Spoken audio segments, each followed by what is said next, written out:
स्वागत है आप सभी लोगों का इस वीडियो में। आप सभी लोगों को पता है कि ग्रुप डी के आपके एग्जाम चल रहे हैं। तो जैसा कि हम एज़ यूजुअल शाम को आपको सभी शिफ्टों का रिव्यू कराते हैं, तो आज हम 5 दिसंबर के सभी शिफ्टों का रिव्यू कराने वाले हैं और लास्ट में हम आपको इम्पोर्टेंट टॉपिक भी बताएंगे, तो वीडियो को लास्ट तक ज़रूर देखें। चलिए तो पहला प्रश्न देखते हैं। पहला प्रश्न जो पूछा गया था ये था कि 2025 के मेजर ध्यानचंद खेल रत्न पुरस्कारों के लिए शूटिंग के क्षेत्र में किसे सम्मानित किया गया था। तो अगर हम इसकी बात करें तो ये मनु भाकर को शूटिंग के क्षेत्र में सम्मानित किया गया था मेजर ध्यानचंद खेल रत्न अवार्ड से। और ये अब आप लोगों को बताने की ज़रूरत नहीं है, क्योंकि जब से आपके 27 नवंबर से एग्ज़ाम्स स्टार्ट हुए हैं, हर पीडीएफ में और इस पे वीडियो भी स्पेशल हम बना चुके थे, और हर पीडीएफ के नीचे सबसे लास्ट पेज पे ये पूरी हम प्लेलिस्ट, मतलब जो ये फ़ोटो इमेज हैं नेशनल स्पोर्ट्स अवार्ड की, वो कंबाइंड करके आपको डेली दे रहे थे और डेली आपको लास्ट में बताते थे कि ये पीडीएफ आप लोग रिवाइज करते चलिए। डेली यहाँ से 1-2 प्रश्न बनते हैं और ये प्रश्न रेगुलरिटी बन रहे हैं। तो इसमें अगर हम बात करें मेजर ध्यानचंद सॉरी खेल रत्न अवार्ड की, तो डी गुकेश को शतरंज में मिला था, हरमनप्रीत सिंह को हॉकी में दिया गया था, श्री प्रवीण कुमार को पैरा एथलेटिक्स में दिया गया था और सुश्री मनु भाकर को निशानेबाजी में दिया गया था। और ये आज आपका प्रश्न पूछा गया था। तो ये पीडीएफ इंपॉर्टेंट है और आज भी पीडीएफ हमने लास्ट में कंबाइंड कर रखी है, तो आप लोग वहाँ से इसे रिवाइज कर सकते हैं। आगे चलें तो आगे बात करते हैं। तो एशियाई जो एथलेटिक्स चैंपियनशिप 2025 है, ये भारत ने कुल कितने पदक जीते थे इसमें। तो इसमें अगर हम पदक की बात करें तो भारत के द्वारा कुल 24 पदक एशियाई एथलेटिक चैंपियनशिप 2025 में जीते गए थे। और इसका आयोजन कहाँ पे हो रहा था, तो जो गुमी दक्षिण कोरिया में इसका आयोजन किया जा रहा था, जिसमें जो भारत ने टोटल पदक जीते थे उसकी अगर टैली की बात करें, जिसमें 8 आपके स्वर्ण थे और 10 आपके रजत थे, 6 कांस्य पदक थे। और भारत जो तालिका में रहा था ये दूसरे स्थान पर रहा था, पहले स्थान पर जो आपका था वो चाइना रहा था। अगला प्रश्न देखते हैं।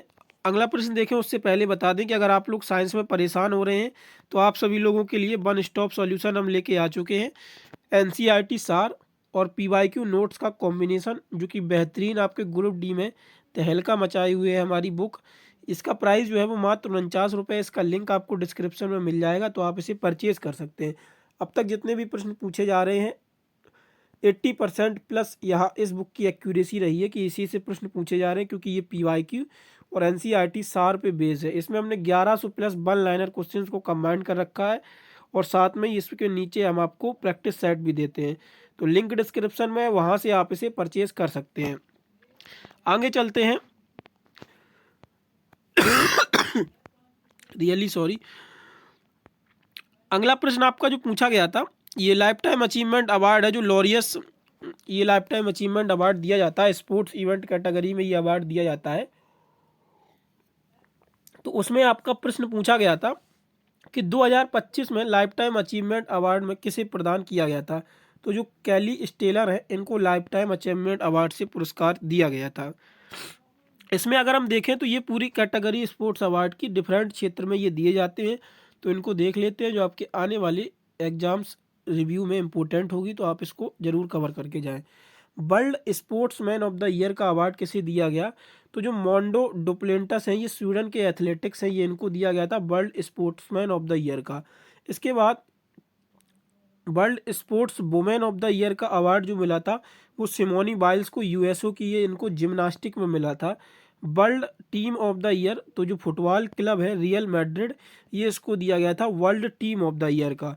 Break through of the year, तो ये लेमाइन यमल फुटबॉल स्पेन की फुटबॉलर है लेमाइन यमल, इनको दिया गया था breakthrough of the year. आगे आता है कमबैक ऑफ द ईयर का अवार्ड किसे दिया गया था, तो रेवेका एंड्रेड, इनको जिम्नास्टिक, ये ब्राज़ील के खिलाड़ी हैं, कमबैक ऑफ द ईयर का अवार्ड इनको दिया गया था। इसके बाद आता है action sports person of the year, तो जो टॉम पिडकॉक हैं इनको साइकिलिंग और माउंटेन बाइक में इनको दिया गया था टॉम पिडकमैन को action sports person of the year का अवार्ड। इसके बाद अगली जो कैटेगरी है sports person of the year with disabilities, मतलब जो विकलांगता श्रेणी में यानी कि पैरालंपिक श्रेणी में दिया गया था जियान युआन को, ये पैरालंपिक खिलाड़ी हैं, तो ये इंपॉर्टेंट अवार्ड बन जाता है sports person of the year with a disability, Jiang yuan को दिया गया था। आगे बात करते हैं। अगला आता है लॉरेंस स्पोर्ट्स गुड अवार्ड, तो ये एक संगठन है, यानी कि एक ग्रुप है, किक फॉर लाइफ, ये इसको दिया गया था। और लाइफ टाइम अचीवमेंट अवार्ड जो कि आपका प्रश्न पूछा गया था, ये किसको दिया गया था, तो कैली स्लेटर को सर्फिंग में ये लाइफ टाइम अचीवमेंट अवार्ड 2025 दिया गया था। और स्पोर्ट्स आइकन ऑफ स्पोर्ट्स, यानी कि जो स्पोर्टिंग आइकन है, इसका अवार्ड किसको दिया गया था, तो राफेल नडाल जो कि टेनिस खिलाड़ी हैं, ये अवार्ड इनको दिया गया था। बहुत ही इंपॉर्टेंट कैटेगरी हमने आपको कराई है, तो इसको आप लोग रिवाइज जरूर कर लीजिएगा एक बार। पीडीएफ जो है वो हम टेलीग्राम पे आपको प्रोवाइड कराते हैं, तो ज़रूर आप लोग उससे रिवाइज किया करिए। आगे चलते हैं, आगे देखते हैं। मार्च 2025 में प्रतिष्ठित जो पुत्जर प्लिट्जर आर्किटेक्ट पुरस्कार होता है, ये किसे प्रदान किया जाता है, मतलब किसे घोषणा की गई थी, तो लियू जियाकुन है, ये इनको ये पुरस्कार पुरस्कार दिया गया था। अगर हम इसकी बात करें पुरस्कार पुरस्कार की, तो 1979 में ये हयात जो फाउंडेशन है, हयात फाउंडेशन के द्वारा 1979 में इसकी शुरुआत की गई थी। इसका उद्देश्य क्या था, तो किसी जीवित वास्तुकार के उन कार्यों को सम्मानित करना जो वास्तुकला के माध्यम से मानवता और निर्मित पर्यावरण में निरंतर महत्वपूर्ण योगदान देते हैं। तो इसको जो ये अवार्ड है, इसको हम आर्किटेक्ट का नोबेल प्राइज़ भी कहते हैं, ये भी आप लोगों को पता होना चाहिए। तो अगर इसमें हम पुरस्कार की बात करें, तो $1,00,000 इसमें दिए जाते हैं, नगद राशि और कांस्य पदक भी इसमें मिलता है। आगे चलते हैं, इसमें प्रतिष्ठा की बात करें, तो इसे वास्तुकला जगत का सबसे बड़ा सम्मान और नोबेल पुरस्कार के समकक्ष माना जाता है, जो कि मैंने बताया था कि वास्तुकला का नोबेल पुरस्कार इस अवार्ड को कहा जाता है। विजेता, यह पुरस्कार किसी एक व्यक्ति या एक साथ काम करने वाले कई वास्तुकारों को भी दिया जाता है। देखो, ये सिंगल पर्सन को भी मिल सकता है, या किसी काम को किसी आर्किटेक्ट पे कई सारे पर्सन कर रहे हैं या ग्रुप कर रहा है काम, तो उसको भी ये अवार्ड दिया जाता है। तो 2024 में रिकोन यामामोटो जो कि जापान के थे, इनको ये दिया गया था, क्योंकि 2025 का पूछा गया, हो सकता है आपसे 24 भी पूछ लिया जाए। तो रिकोन यामामोटो ये जापान के जो थे, इनको दिया गया था 2024 का।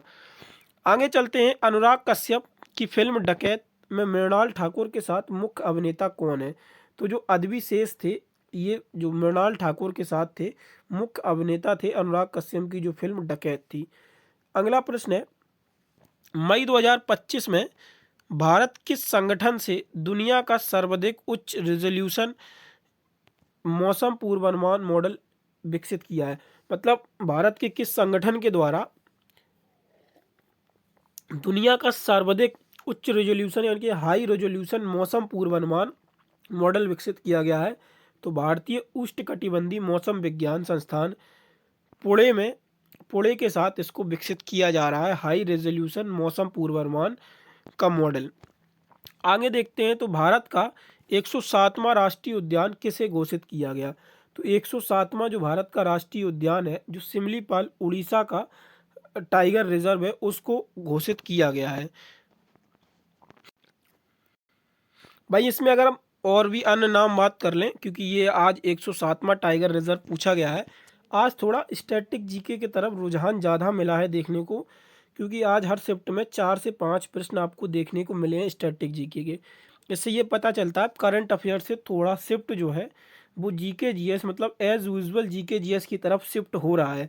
लेकिन अभी ऐसे नहीं कह सकते, क्योंकि कल 6 और 7 को एग्ज़ाम का गैप है, 8 और 9 को 2 दिन की शिफ्ट के बाद थोड़ा एक आइडिया लगाया जा सकता है, अगर करंट अफेयर से स्टैटिक जीके की तरफ मूड चेंज हो रहा है एग्जामिनर का, तो ये 8 और 9 के शिफ्ट देखने के बाद पता चलेगा। लेकिन आज तो कन्फर्म था कि थोड़ा स्टैटिक जीके की तरफ रुझान ज़्यादा था एग्जामिनर का।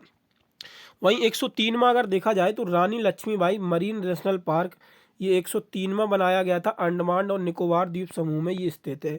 और 104वां जो है वो सैडल पीक नेशनल पार्क, ये भी आपका अंडमान और निकोबार द्वीप समूह में स्थित है। 105वां जो है वो south button island national park, Andaman और निकोबार में, ये भी आपका स्थित है। यानी कि 103, 4 और 5 Rani Jhansi Marine National Park, Saddle Peak National Park, South Button National Park, तीनों की 104, 103, 4, 5 की जो लोकेशन है वो अंडमान एंड निकोबार में है, ये आपको याद रखना है। इसके बाद आता है 106वां, तो रायमोना नेशनल पार्क, ये आपका हाल ही में घोषित हुआ था, जो 106वां था। और इसके बाद से 107वां जो पूछा गया था वो आपका सिमलीपाल टाइगर रिजर्व था, जो कि उड़ीसा का है।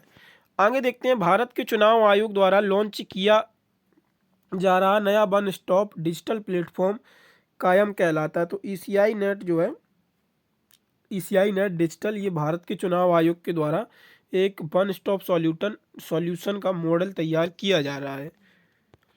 आगे चलते हैं, तो निम्न में से कौन सी नलिका ट्यूब, फ्लोएम और फोइलम में पाई जाती है। तो जो चालनी नलिकाएं होती हैं यह आपके नलिका फोइलम में यानी कि ट्यूब और फोइलम में पाई जाती हैं।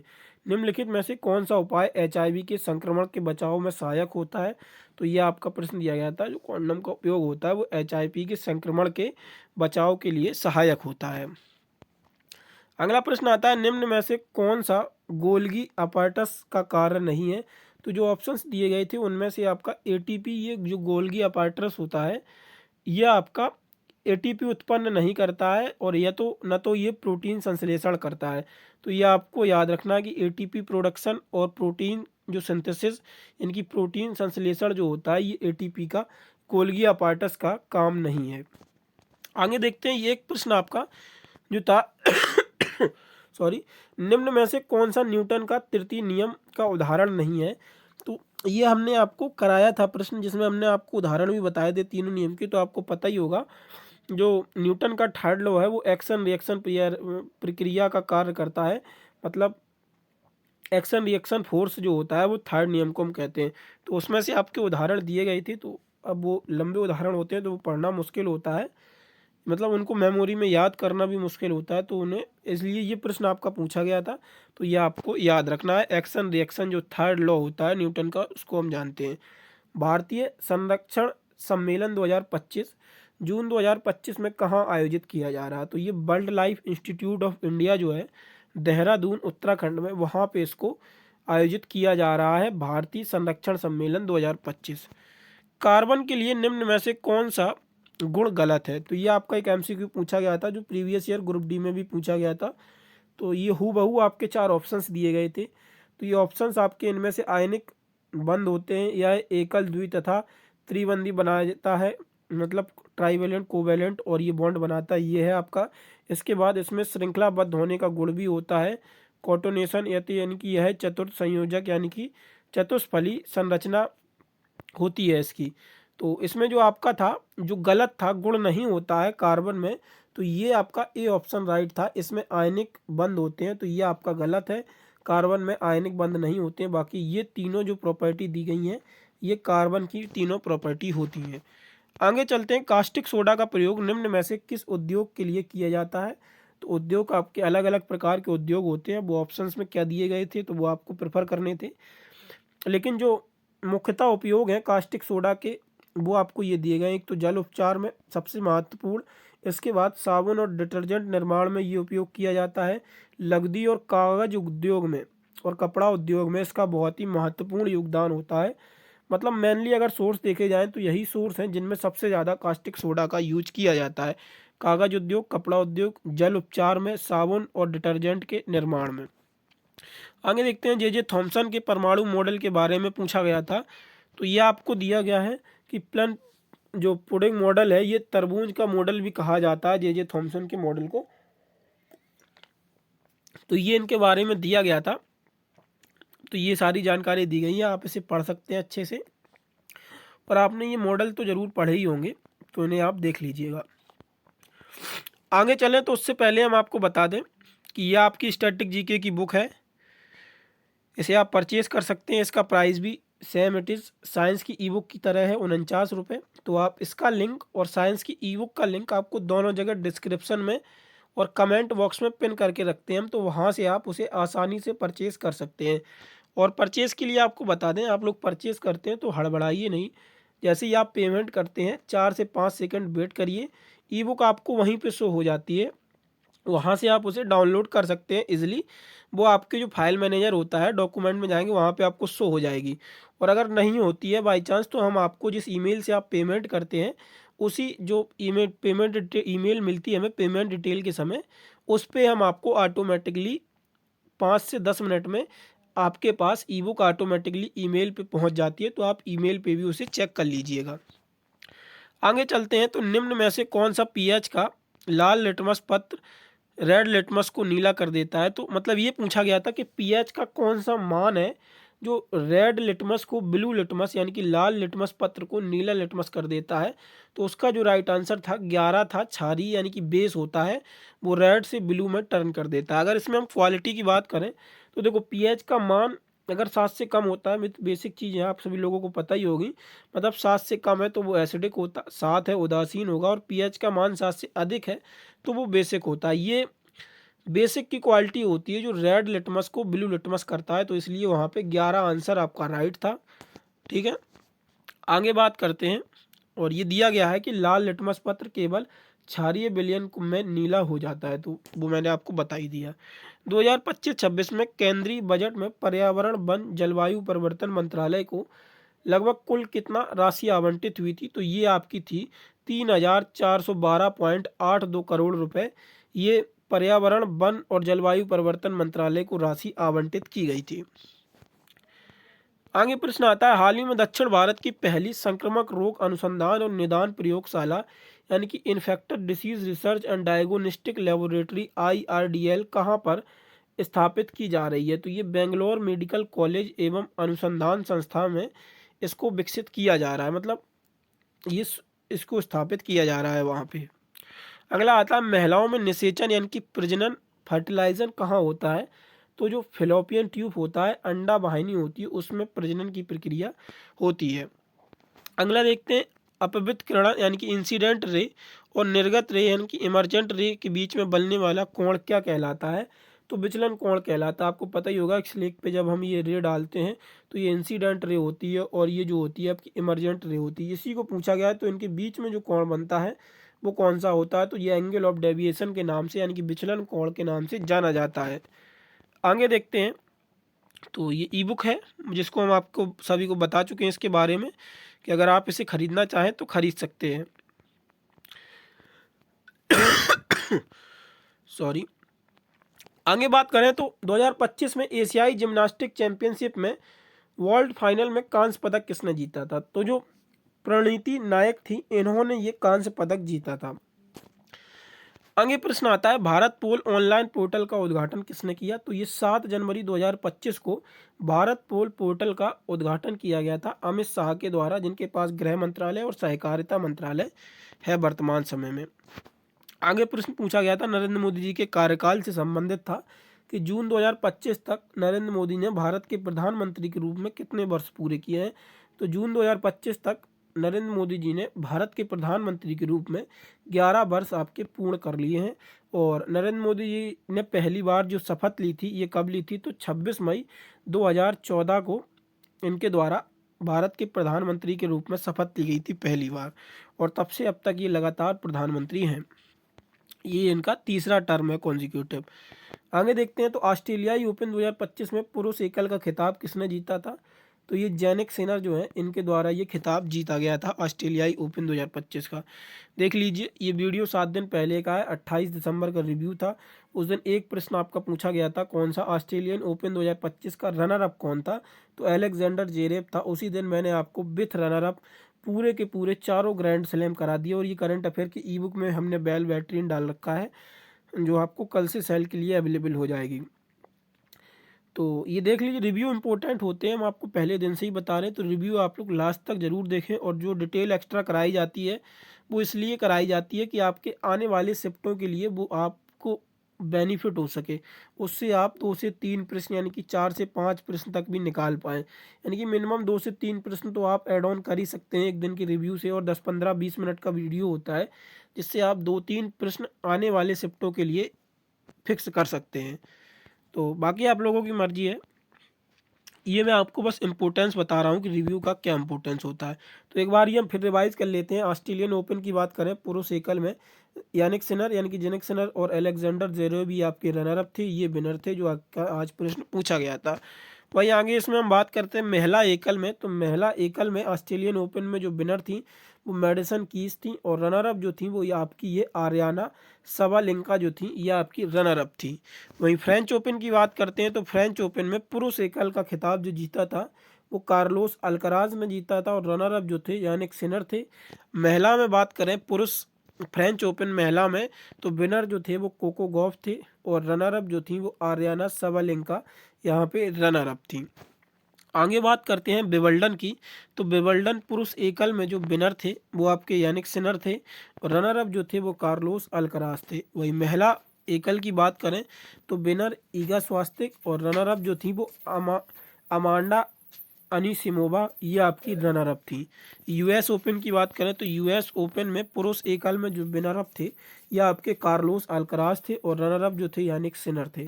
वहीं महिला एकल की बात करें तो आर्याना सबलिंका और अमांडा एनिसिमोवा ये आपकी रनर अप थी और आर्याना सबलिंका महिला एकल में विनर थी। तो इम्पोर्टेंट लिस्ट है, तो इसको आप लोग एक बार और रिवाइज कर लीजिएगा क्योंकि यहाँ से प्रश्न अक्सर एक दो शिफ्ट छोड़ के देखने को मिल जाते हैं और ये तीसरी बार रिपीटेड प्रश्न पूछा गया ऑस्ट्रेलियन ओपन से, ये आपको बता दें।